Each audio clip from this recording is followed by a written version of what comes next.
ఇంకా ట్రావెల్స్ బ్యాగ్లో మహిళా మృతదేహం, కేజీని చేయించిన పోలీసులకి. నేపాల్ యువతిగా గుర్తింపు. హంతకుడు నేపాల్ అనేటువంటి వ్యక్తి ఉన్నది చూడండి. ఇక ఉన్నటువంటి ఎవరు నమ్మాలో ఎవరు నమ్మొద్దో, ఎడిపోతుందో ఎక్కడ పోతుందో చూడండి. వాడి ట్రావెలింగ్ బ్యాగ్లో మనిషిని చంపి నేపాల్ యువతిని చంపి ట్రావెలింగ్ బ్యాగ్లో వేసినటువంటి దౌర్భాగ్యమైన పరిస్థితి మనం చూస్తున్నాం.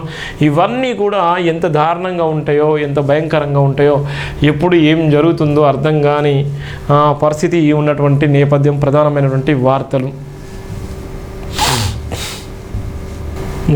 నిన్న జరిగినటువంటి ప్రధానమైన నేపథ్యం.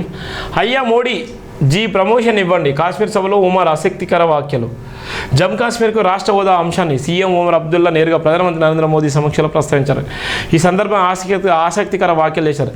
చీనాబి బ్రిడ్జి, కత్రా శ్రీనగర్ వందే భారత్ ఎక్స్ప్రెస్ సహా వివిధ అభివృద్ధి కార్యక్రమాలను ప్రధానమంత్రి శుక్రవారం నాడు ప్రారంభించారు.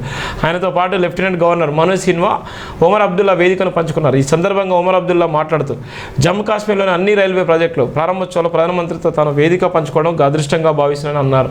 మోడీ అనంతనాగ్ రైల్వే స్టేషన్, ఆ తర్వాత బనిహాల్ రైల్వే టన్నెల్ ప్రారంభోత్సవంలో పాల్గొన్నట్టు చెప్పారు. జమ్మూ కాశ్మీర్కు రాష్ట్ర హోదా అంశాన్ని ప్రస్తావిస్తూ ఎల్జీ మనోజ్ సిన్హా జూనియర్ స్థాయి నుంచి ప్రస్తుతం ఉన్నత స్థాయికి ప్రమోట్ అయ్యారని, తను సీఎం స్థాయి నుంచి కేంద్రపాలిత ప్రాంతానికి సీఎంగా డిమోట్ అయ్యారని చమత్కరించారు. 2014లో కాత్రా రైల్వే స్టేషన్ ప్రారంభమైనప్పుడు 5 వ్యక్తులు హాజరయ్యారని రైల్వే శాఖ మంత్రి మనోజ్ సిన్హా జమ్మూ కాశ్మీర్ ఎల్జీగా ప్రమోట్ అయితే తను ఒక రాష్ట్ర సీఎం నుంచి యూటీకి సీఎంగా డిమోట్ అయ్యానని ఉమర్ అబ్దుల్లా అన్నారు. పరిస్థితులు ఇప్పుడు సాధారణ స్థితికి చేరిన విషయం అందరికీ తెలిసినదే.